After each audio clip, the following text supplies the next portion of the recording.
Welcome back to the Football Terrace. Hit like buttons, make sure you are subscribing, and go and check out StocksFC, title sponsors of this evening's show. You can build your portfolio right now ahead of the new Premier League season.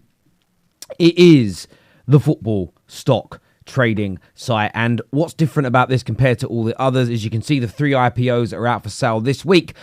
Any shares that don't sell, they get destroyed, and you can only buy shares off other users. This is my portfolio, as you can see, doing very, very well so far in the profit and loss column. I'll put the bigger profits at the top. You can see Nkunku and Haaland doing quite well. And the rewards have now started to kick in for me.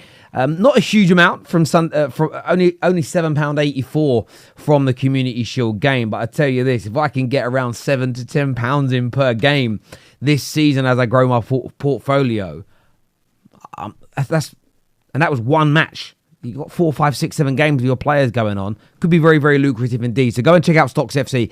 Get that done. Now, Arsenal fans, there has been a lot of criticism of Arsenal in the last few days. Taking too long, not selling Eddie Nketiah. This statement of be patient, Arsenal fans. In the end, you are going to be excited. In the end, you're going to realise that it was worth it. And there are definitely number 9s that I know Arsenal fans want. Victor Gyökeres, Victor Osimhen. Some still want Ivan Toney. And I understand why number 9 is being looked at as an important and key figure in the Arsenal team. Still a little bit confused as to why Marino hasn't been formally announced as of yet. A lot of the credible reports have, personal terms done. The player wants to join. The clubs have been closed for a number of days now, even maybe just over a week. So where is that deal? I think we'll understand a little bit nearer to the time. I understand that Arsenal fans want to see the likes of Reiss Nelson and Eddie Nketiah leave. But there's a story that's broke again, and it's the 5th time this transfer window that this has come out of Spain. And that is that Barcelona are open to hearing offers for Raphinha. Now, I say this because this is a player that I believe Arsenal should be all over. Arsenal should be pushing. Arsenal should be fighting to bring this man in to their football club this summer. Now, I'm not suggesting, before you go any further, I'm not suggesting that you bring him in ahead of a number 9. I'm not saying you shouldn't sign Osimhen or you shouldn't sign Victor Gyökeres. But I'm talking about somebody who can compete with, or at the very least, enable Bukayo Saka to be rotated and rested, and your standards not to drop too dramatically. The gap in difference between Reiss Nelson, and I know he's from your academy, and I know you all love and respect him, but the difference in quality is palpable. Huge. In fact, there is no comparison amongst the players. I think when you look at Raphinha, there is a much closer gap in my personal and humble opinion. So I am just at a point and at a stage where I want to understand what Arsenal fans think and feel about this. I look at it and see it as a deal that you should push for. I think he would be perfect for you. Understands the Premier League. Let me break this down. Being Premier League proven doesn't guarantee a successful signing. But I believe it's a component.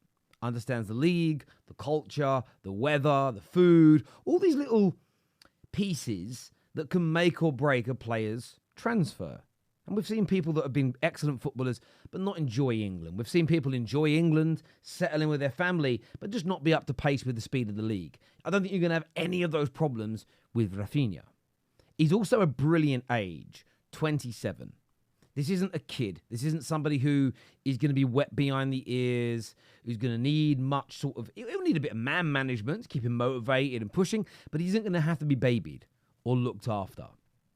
And I think that the fact that he can cover for Saka and or challenge, I think Arsenal need. Saka is the star.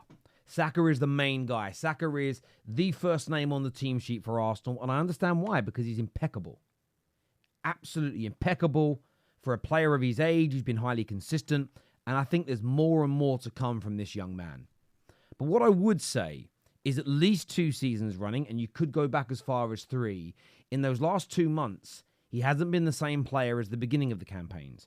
And I believe that is due to rotation. I believe that is due to a lack of freshness because he is so pivotal, so needed. And you could therefore argue overused. Because again, we go back to the Reece Nelson conversation, the gap between the two is massive. But with Raphinha and Saka, it is much closer. There's probably some people that think Raphinha's better. I personally don't. But either way, much closer. So this is someone that can come into those League Cup games, early FA Cup games, when you're winning 2-0, 3-0 in Premier League, Champions League games, 60 minutes, boom, Saka, first off the pitch, get Raphinha on. 1, to see how well he can deliver. Can he push for Saka's position? 2, to get that rest into Saka's legs.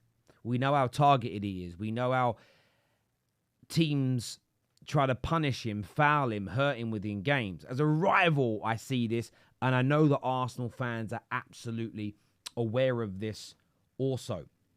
So let me just be very, very clear. This isn't a link from the media that Arsenal were going to go. This is an opinion piece from me. But I believe this is someone that Arsenal should be all over. Whether they get Gyökeres, whether they get Osimhen or not, go and get it done. I think he's got 11, 10 and 10 goals in his last 3 seasons. I'm not sitting here and saying he's going to be Mo Salah. He's going to be Cristiano Ronaldo. But those extra sort of 10 goals a season, that can be the difference between second and first. Allowing Saka to still be, he's never going to be as fresh in May as you are, say, in November, but allowing him to be as close to his tip-top best, as rested as possible, could be the difference between winning a Champions League and going out in the quarterfinals. All of these margins are what can help get Arsenal over the line. So again, nobody is quite sure, and the media have suggested to us that the Merino deal will happen. That's Calafiori, that's Merino. Now, I know Arsenal fans want to go after a striker, but Barcelona are desperate for money. Barcelona are willing to sell. Barcelona want to make this happen. I think a cheeky 25 to 30 million pound bid, by the way, you're probably going to get somewhere in that region for Eddie Nketiah, and Raphinha is going to be more impactful for you, could potentially get a deal like this done and over the line. Yes, the wages are something to consider, but have that conversation with him. See what can be negotiated. Maybe a lower base, maybe higher bonuses if he plays a certain amount of games, scores a certain amount of goals, wins you a certain amount of points to incentivize him to come to Arsenal. But if you're looking, again, I take him at Man United tomorrow, by the way. Even though we've got Garnacho, even though we've got Ahmad, I'd sign him at Man United. But I just think with the 2 youngsters we've got, we're just not in the market at all. I think Arsenal are in the market for a wide player. Now, I know some of you may say, no, go and get Eze. But is there going to be the money for Eze if you go for a number 9? So I'm sort of talking about Raphinha as a complement to a number 9, not instead of. But as ever, look, I want your views, I want your opinions in the comment section below. Please make sure you hit the like button. Please make sure you are subscribing as well. Very, very important to us that you get that done. Take care, goodbye, God bless, and we'll see you all again soon. Peace.